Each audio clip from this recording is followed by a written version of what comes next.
Welcome back to Relatable. It is episode 17, and we are sitting here, smoking a fat doobie.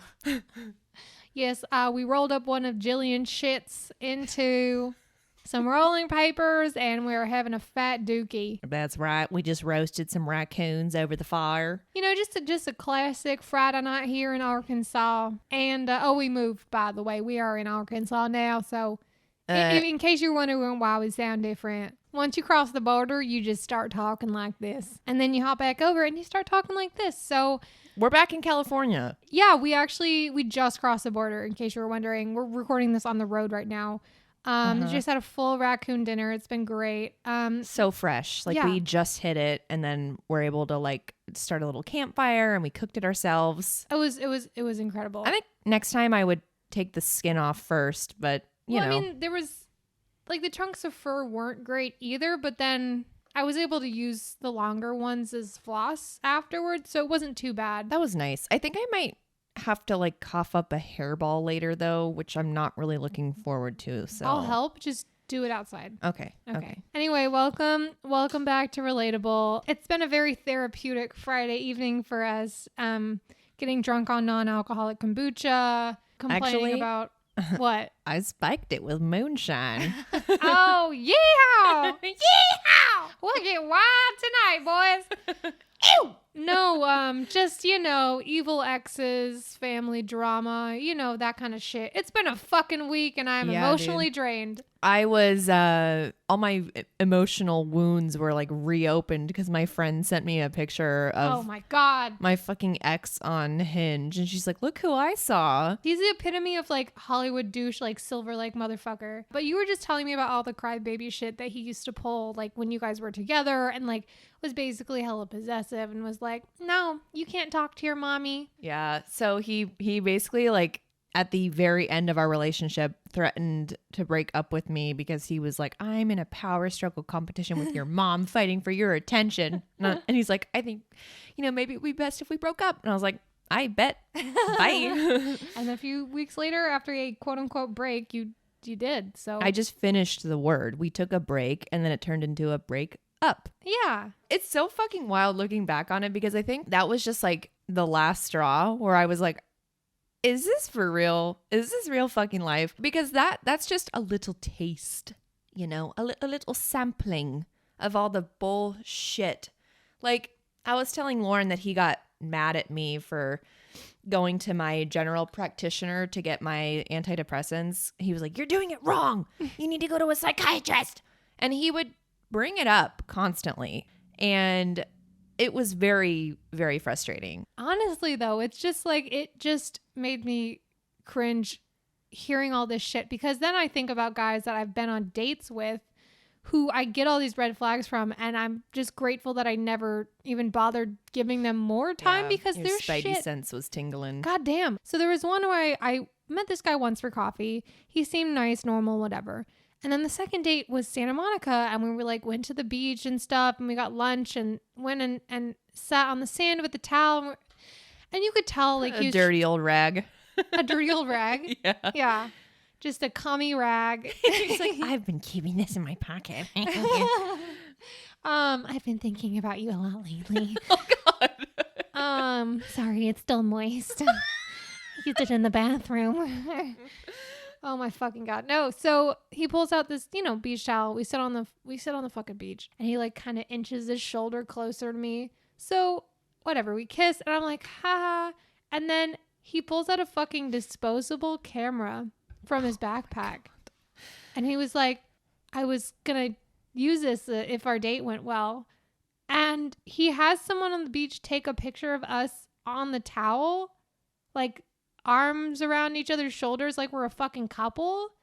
And then and then just like puts it away and acts like that didn't fucking happen. But the whole fucking thing in the back of my mind all day, I was like, there's no way he doesn't have a wall full of photos of girls on failed dates that he's been on with like their eyeballs cut out their of the eyes fucking are all photos. X'd out, and it's just like this like dimly lit room. He has like a dark room for processing his own fucking disposable digital camera photos that he does himself because they're too fucking creepy to take in to CVS. Yeah. So I'm definitely on that wall, you guys. So if you know someone who has like a secret photo room that they don't really share with you, maybe look into that. And if they're a tall, lanky white guy with brown hair and freckles. If they have purchased a lot of disposable cameras, you know, and lube, and you've never actually seen any of the pictures that are developed from that, then, you know, you should maybe start asking some questions. And if they carry a cummy rag in their pocket. Hey, okay. man, at least he didn't take a nude picture of you and post it on social media. I'm glad you said that because I was like, are we fucking spilling that tea? We're fucking going there. Oh, my fucking God, guys. Revenge porn. We love it. Yeah, guess who had revenge porn enacted against them under the guise of it being like art? It's so fucking insane because he like wrote this poem about our breakup or whatever. I don't know. I didn't fucking read it. I didn't give a shit. It's like, Jillian, I did nothing wrong. Yeah. Love me. You bitch. You broke my heart. You big titted whore. Fuck you forever. You store a lot of hatred in those massive bazoingas.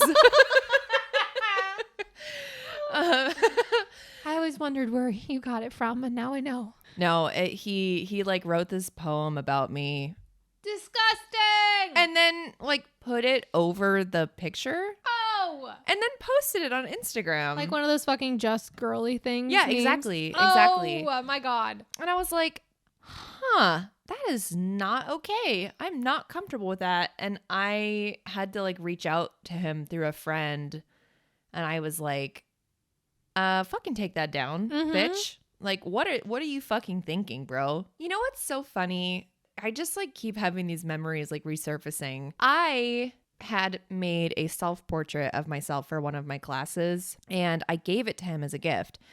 And did you come over one time and it was just covered in a fucking dry, clear liquid? It's like, I don't remember putting all this white paint on it. What like, the fuck is it called? I don't remember covering it in resin. Yeah.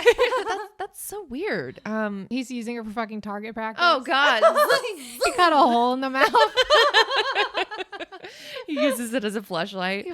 He glued a pocket pussy to the other side. Oh God. But I gave it to him and, you know, around the time that we had broken up, like I left like a pearl ring in his apartment. I asked him for it back, you know, I asked him for the ring and the self-portrait. And he like reaches out to me about the painting and he's like, hey, can I donate these things to the Museum of Broken Relationships? And I was like, bitch, you broke it. You broke the relationship. The Museum of Broken Relationships is just all shit from his fucking broken relationships. Yeah, he's the founder. I was like so taken aback. And like, in what world would I have said, absolutely, please do that. I want my self-portrait in the fucking Museum of Broken Relationships. I want to stroke your ego so goddamn hard. Like, that's the only fucking like credentials he's gonna get as an artist in the world is his fucking ex's art. Yeah. Fuck, man. I hope for the women of Los Angeles, I hope for all their sake that he is fucking doing better than he was when we were dating. Well, the whole thing came up. I don't know if you mentioned this, but your friend was like, bitch, he's on Hinge. He's on Hinge, yeah. So if you see a nasty ass looking motherfucker on Hinge, yeah, it probably might. I mean, it might be him. Huh? He has a weak chin. He has a weak chin and greasy hair. That's so mean because that was really one of his insecurities. He was really insecure. Good. He should be. He looks like a human thumb that fucking smokes 6-packs of 6-packs. Yeah, like cigarettes or beer. Like I clearly smoke. Is like sober and like but has like the X tattoos on his hands because he thinks it makes him edgy and it's like a personality trait now. He actually like goes around and he's like, I'm sober. People he literally okay. We didn't search this out. It was sent to us, and like one of the fucking first things on his profile is like he's sober. He's in 2 bands, and one of them immediately broke up after it got put together. What was it? It was like one post. It's like, hey, we're the fuck muffins or whatever, and then like 2 posts later, it's like, so our drummer whatever is gonna do his own thing, and we decided we just had creative differences, so we're parting ways. Oh my God, yeah. And then there was a picture of him dressed up as a motherfucking clown, which we were like, yo, so fitting. Like Pennywise's fucking dumb cousin. Good for him for embracing it. His true identity as Nickel Smart, Pennywise's third cousin, twice removed. Yeah, he came out as a clown recently, so I'm I'm proud of him. Good for him. He's like living his true authentic self. He is. He's living his truth, and we are very proud. You know, I don't ever want to see my exes suffer. I want to see them embrace their true selves. I want to see them thrive behind bars as clowns. In a clown jail. Yeah, clown jail. Where they motherfucking belong. That is so incredible, Jill. I mean, it's absolutely awful, the bullshit that you've been through. I mean, like, genuinely traumatic, the shit that you've actually gone through. But stuff that I've actually had to go through therapy for. This motherfucker owes you so much money. I know, like, that's a joke I made with my therapist. I was like, I'm gonna like Venmo charge these guys for all the fucking sessions I needed to like unpack this shit. In 20 years, and you finally figure your shit out, you're like, hey, so by the way, you owe me $12,000. No, I was talking about like family drama and stuff too, and like my parents with, you know, their kids being adults and being able to live their own lives and shit, and them also not willing to take responsibility for like maybe contributing to certain things when we were kids. And like, one of the things I love is hearing you're so anxious, I don't know where you get it from. Oh, that's weird. You know, we have mirrors in the house, right? Yeah. What a fucking wild concept that I learned some really unhealthy mental habits, you know? Oh my God. Lord God help bless me. him. I am fighting those motherfucking generational demons, bro.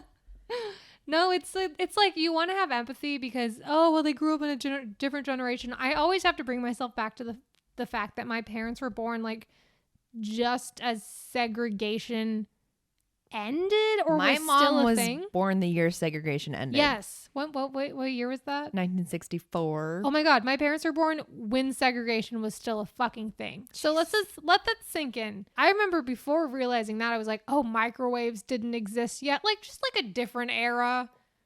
Like, our parents did not grow up with microwave popcorn. How wild is that? I know. They had fucking stovetop, and black people weren't allowed to enjoy it as well.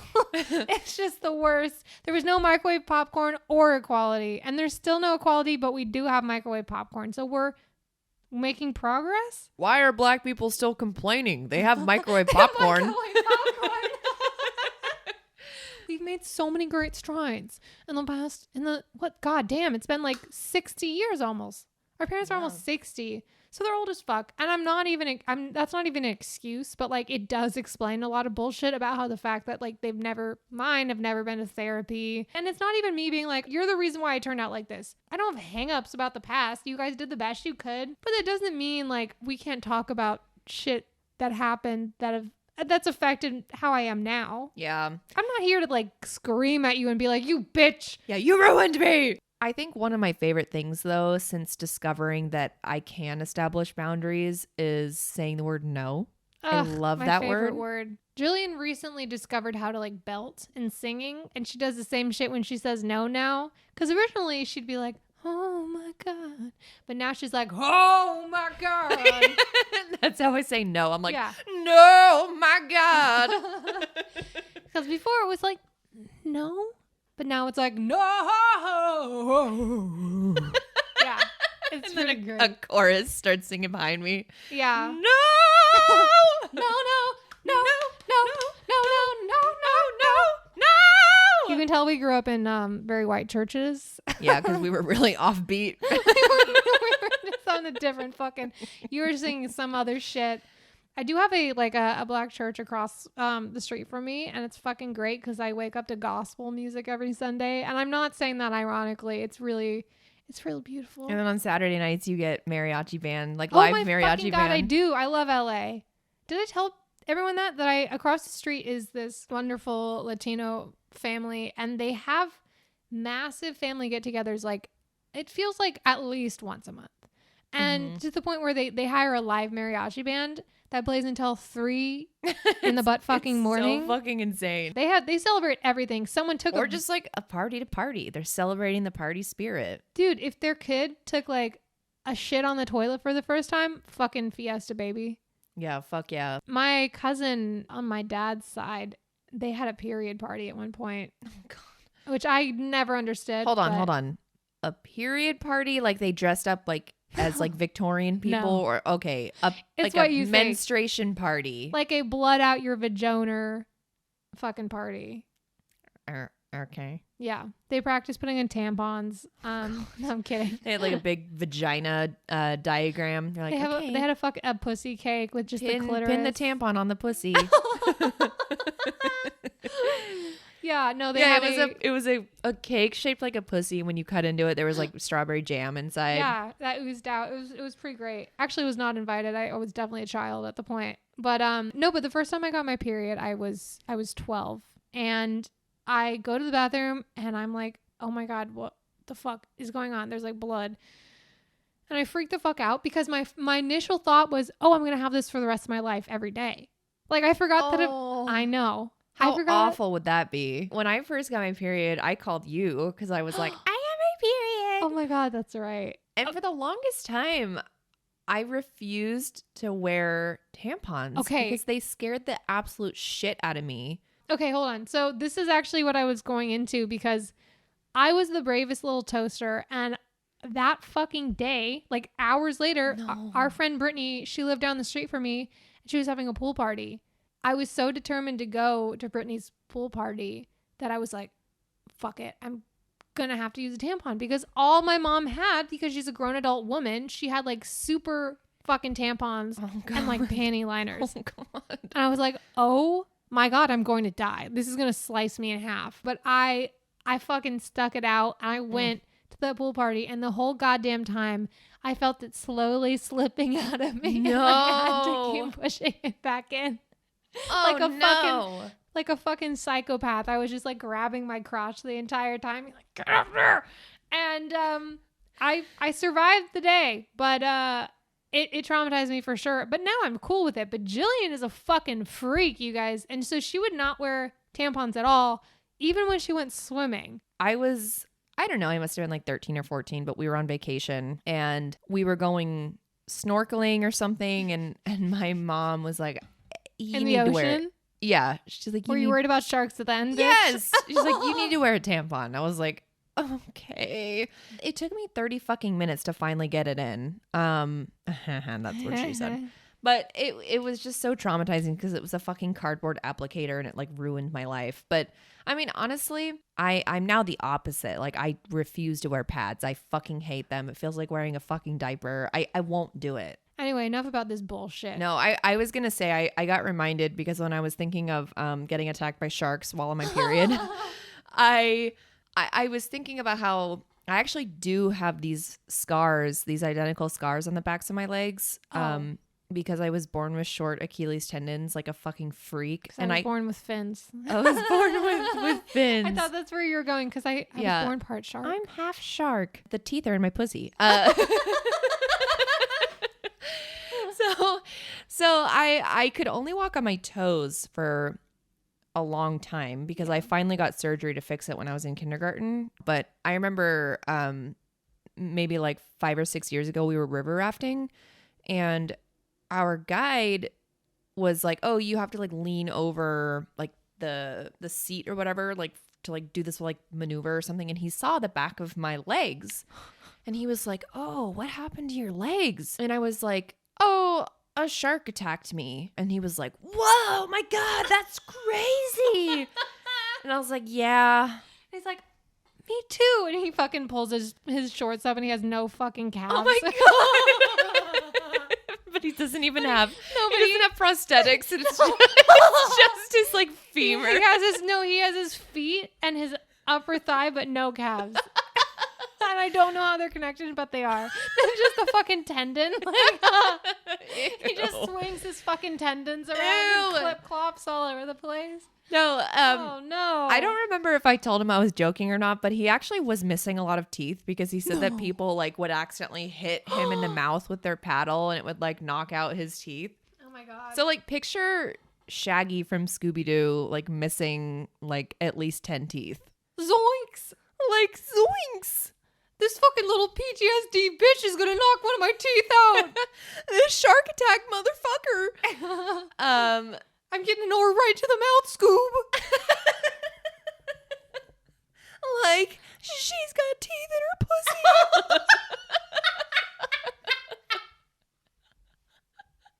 Oh my fucking god. Dude, I can't believe that that's a real fucking thing that he said happened to him. Do you think he knew that you were bullshitting him, so he bullshit you? No, he was being serious. Oh my god. He was being 100% serious. But I think I did tell him I was joking. He's like, oh my god, like I totally You believed got me. Yeah, he's like, you fucking little bitch. I believed you. I just picture him. We were told to believe women, and I did. And all they do is fucking lie. No, I'm not gonna believe any woman. I just like to picture that he carries around a plastic Ziploc baggie of spare teeth and he just pops them in whenever someone pops the other one out. No, that's the thing though. He didn't even have like veneers. It was just like he just had gaps missing with like no teeth. That's kind of badass. It is. Dude, my dad loves The Hangover so goddamn much that he went on a trip with his best friends. And purposefully knocked his tooth out. No, so they call themselves the Owl Club. I guess it's an inside joke. I don't know. I don't want to know what that fucking means. But it's him and a bunch of other middle-aged guys who like to go get drunk and do stupid shit because they're still in college or whatever. Anyway, so the Owl Club goes to Mexico. But in the pictures, he had his fucking screwed in front tooth missing. He got it knocked out somehow. Don't ask me how. And he took a bunch of pictures without his front tooth and had a fucking hangover moment. And it was like probably the best time of his entire life.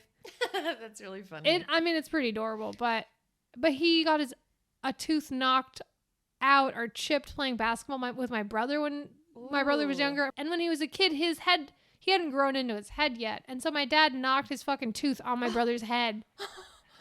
And it got knocked out. Dude, I had a best friend growing up whose head was so big when she was... Wasn't me. No. Her head was an imaginary one. Sorry. Yeah, no, her head was so big that she had to have like supports. Like she like couldn't hold her own head up as a baby. No.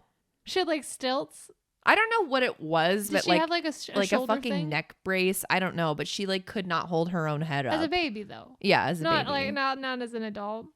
Well, yeah, her head's just like massive, so it's like lolling around.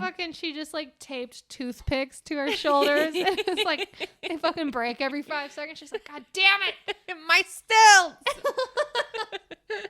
Your head would have to be dislocated from your body for that to happen. Well, dude, babies are fucking made of rubber. Like, I saw this TikTok of this woman who was like, oh, like my baby, like here's a picture, or like here's a video of like just as he came out. And the baby's head like looked like a fucking cone head. It's just because like their heads are so malleable that when they get squeezed out of like a pelvis that it squeezes them into a cone a little bit. Holy shit. So you're telling me I can make my baby a cone head? Yes. It's like, you know how you can get those all right, Lauren just left. I'm going to get pregnant. But you know what I mean though? Those cases that you put around like a melon or something and it grows into like this shape. Yes. Dude, the Egyptians did that. With their heads? Yes. Yeah, you didn't know that? Dude, in middle school, I mummified a chicken during like our Egyptian study section. Yeah, we did. Like a chicken breast from Costco? No, like a whole chicken. No. I'm serious. That's My teacher fucking made us do that. What the fuck? I know. What kind of psychotic shit is that? She got us little like Cornish game hens, which by the way are fucking expensive. Did you just say Hornish game hens? Horish game hens. No. No, Cornish. Cornish. Okay, I was like. No, she fucking got Horish lame pens. Cornish game hens and had us like mummify them. That and is the whitest fucking suburban shit I've ever like heard. we wrapped them in gauze and there was like cinnamon involved and like all. And then you ate them later? Yeah. No, we like buried them though in like the yard of our middle school. You buried a bunch of Cornish game hen in the fucking yard of your middle school? Dude, this teacher was unfucking hinged. It wasn't even in the fucking lesson plan. They're just like broke up with her husband. Yeah. Found him cheating. And they're like, today we're gonna bury Cornish game hens. They just bought a bunch of Cornish game hens for like a dinner with their husband's parents to come over. Yeah. And she walks in on him fucking someone else and she's like has bags full of like frozen Cornish game hens. She's like, oh my God. Well, we're learning about Egypt in school, so no, it was fucking wild, and she was like really fucking annoying too, because she would go okay, like fucking Mr. Mackey from South Park. She would always say okay, guys. Dude, I do not. I pity school teachers of any age range. You could not catch me dead at a fucking high school. I would kill myself. My mom really likes subbing for kindergartners, of course, because they're cute and they just say stupid shit. That's funny. And they don't fucking destroy your self-esteem. Right. They think you're like God, basically. They don't drive you to suicide. Yeah. I love that. It's kind of wild, like thinking about the stupid shit that I've said. Because one time in high school, I was in my AP Lit class and we were talking about Moby Dick. And there was a boat in the book called the Town Ho. It was called the Town Ho. And I raised my hand and I was like, so this boat is called the Town Ho? And he was like, yeah. And I was like, okay, so it really gets around. And he just stood there and looked at me. And the whole class was like fucking laughing. What grade was this? I think I was a junior in high school. You're like, this is kindergarten. Yeah. Oh my fucking God, what an icon. Okay, anyway, so oh, fuck, dude. what? I think I feel that verbal coming up. Jillian? Jillian? All right, guys, we'll see y'all next week. I gotta go do the Heimlich on Jillian. She's choking on some raccoon parts. Follow us on Instagram and all the other things. Bye.